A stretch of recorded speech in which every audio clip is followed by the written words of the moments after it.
Today we're going to be covering Pauri number 16.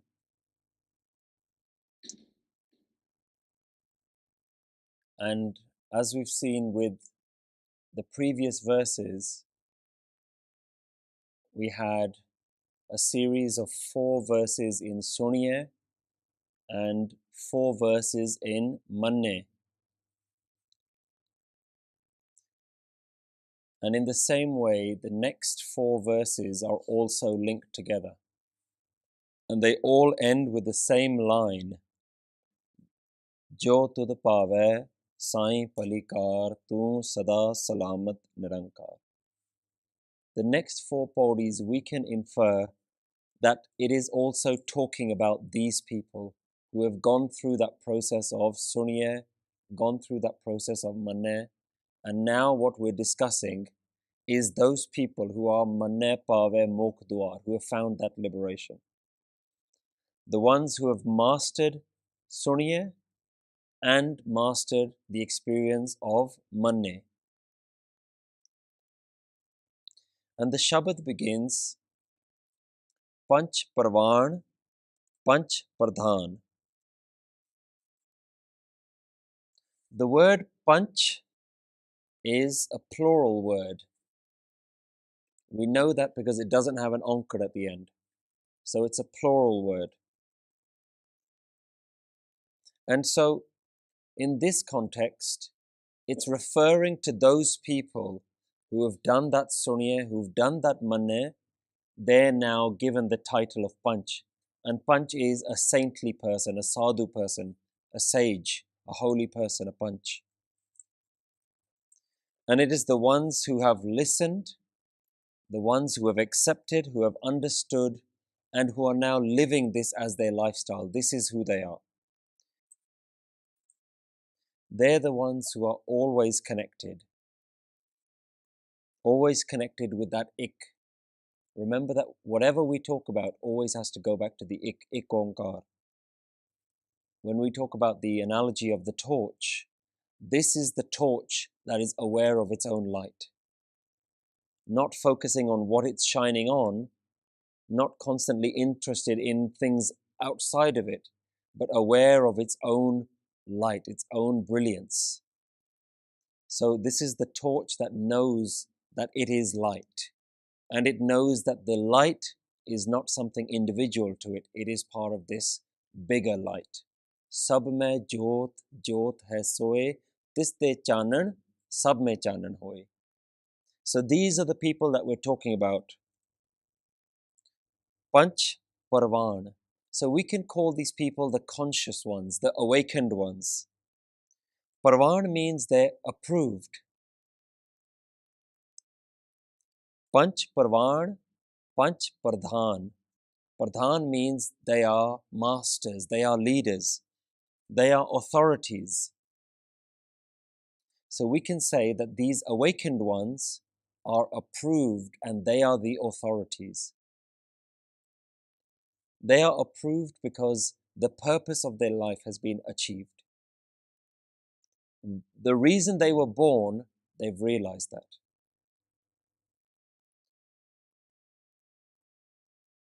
And they are authorities because we look to them as a guide for mankind. We look to them as a shining example of how to live. They are authorities because they've mastered themselves and they've mastered their minds.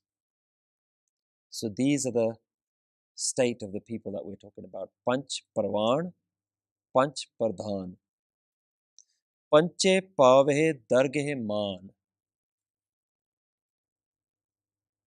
So these awakened conscious beings obtain Darghe Man. Man means honor, respect. Where do they obtain respect? In the Dargah, in the divine royal court. So they're not now amongst the ordinary. They are experiencing a different experience of life. They're not sitting amongst you and me. They're sitting in the court of the divine. They are present in the presence of the One. They're there sitting with it. They're the invited special guests sitting in the darbar of the One. While alive, while talking, while eating, while sleeping, they're not here. They are in the presence of the oneness. So their whole conversation, their whole way of working with people, dealing with people, is as though they're dealing with that oneness. In Pauri 5, we heard about Jin Sevya Tin Paya Man. The ones who are constantly serving this way of living, they obtain honor.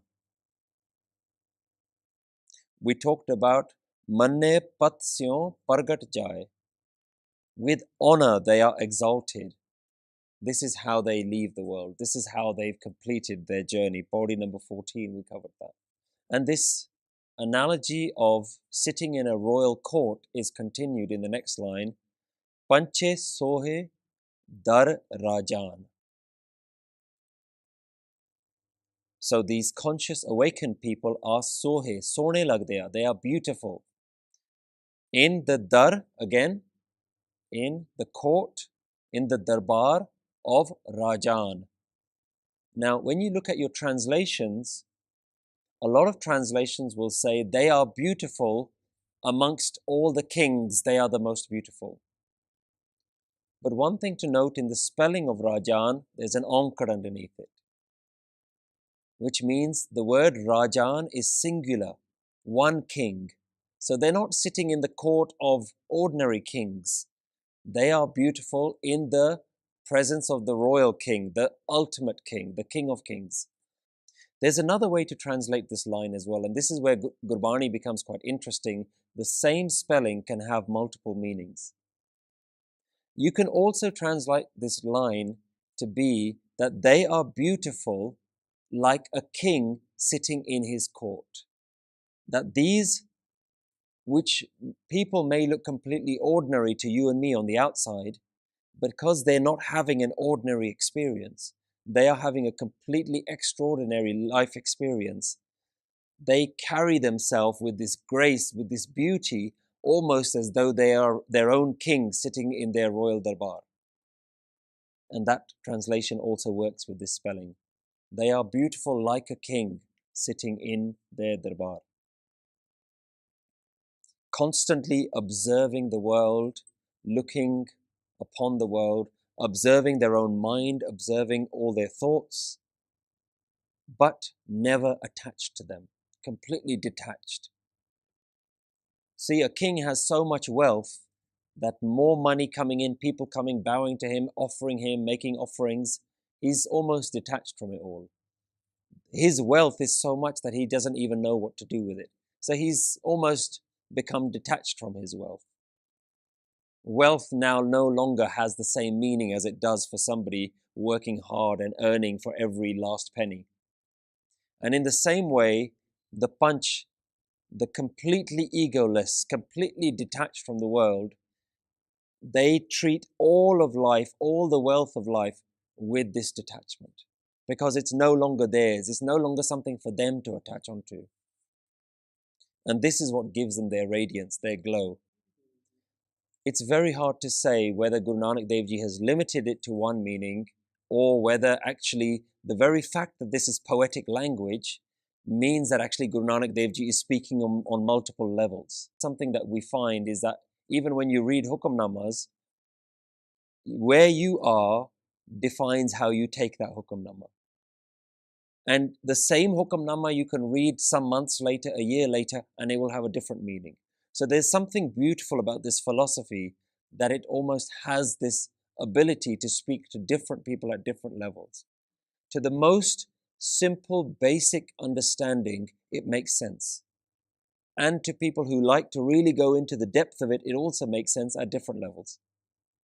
So there's one way of translating this whole thing, which is what we've just covered around Panch being the people.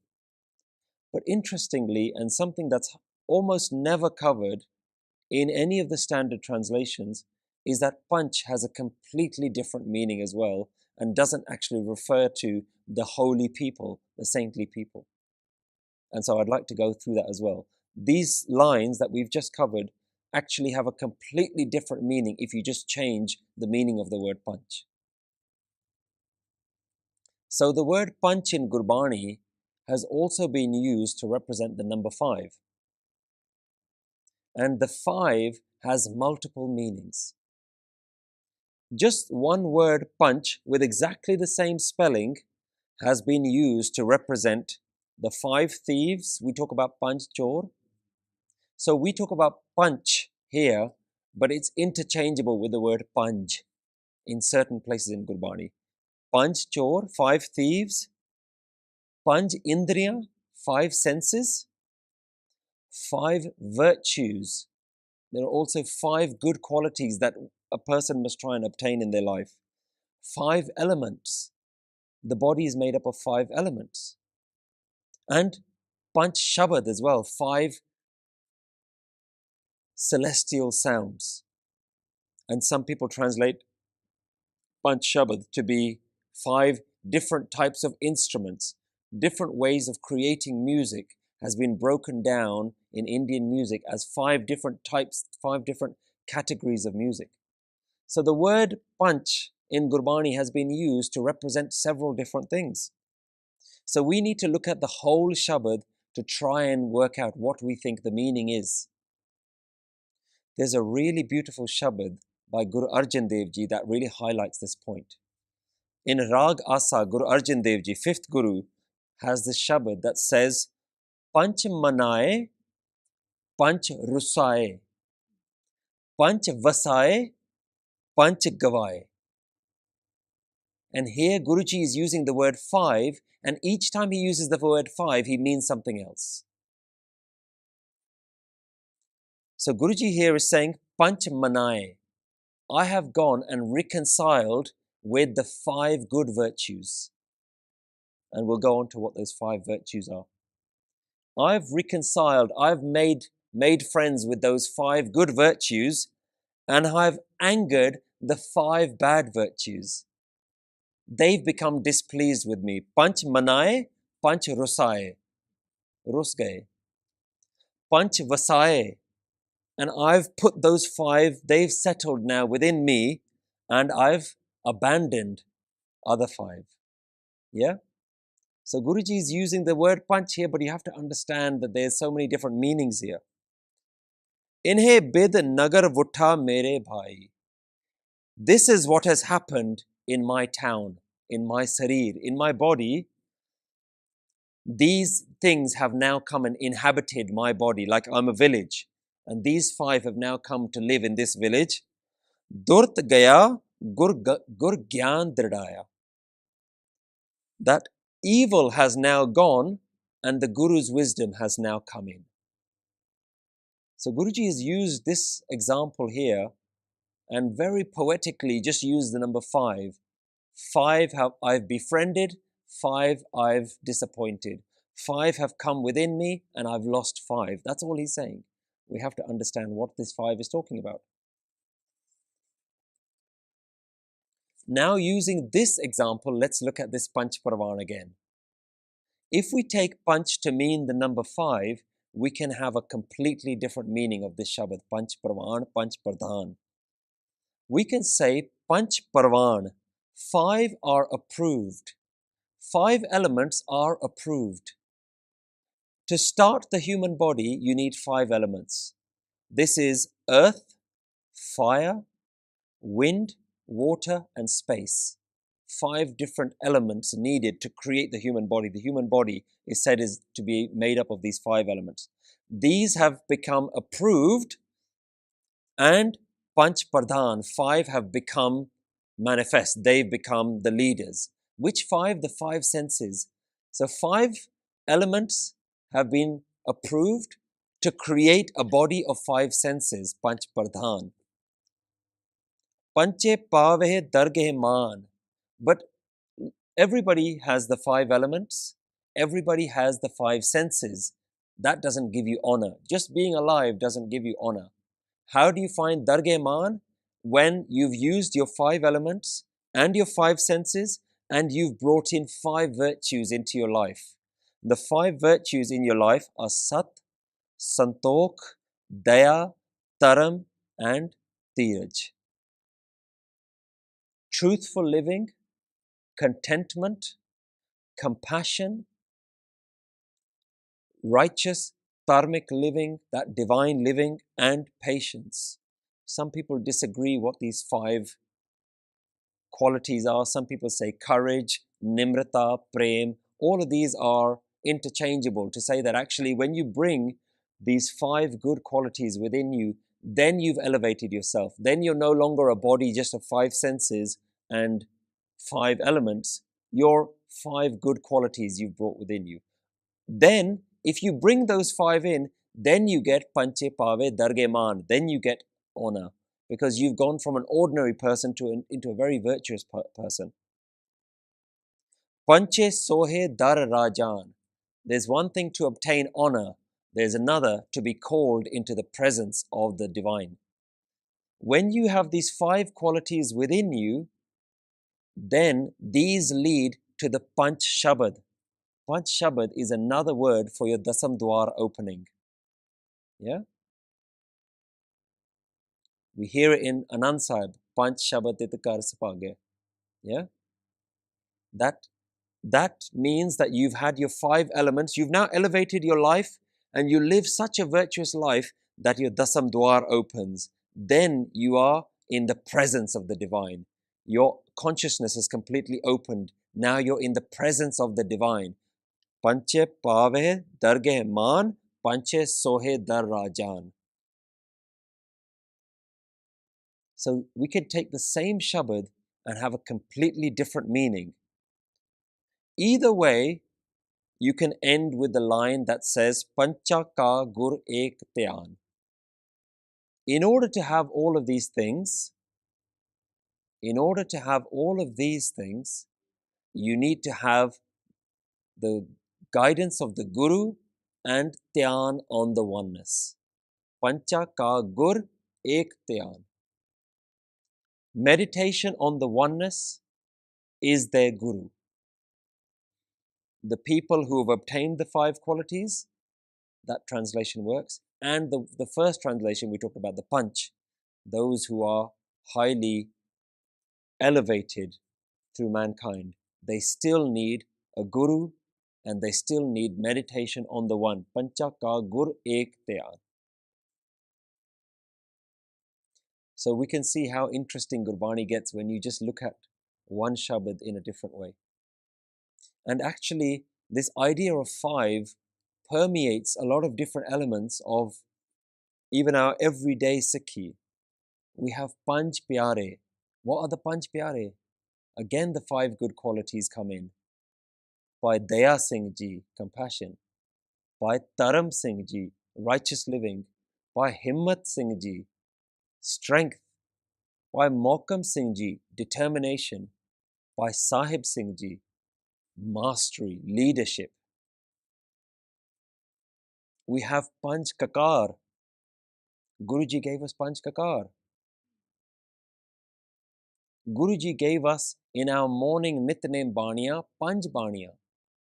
This idea of 5 that we live with could be related to all of the different levels of 5 that we've talked about so far.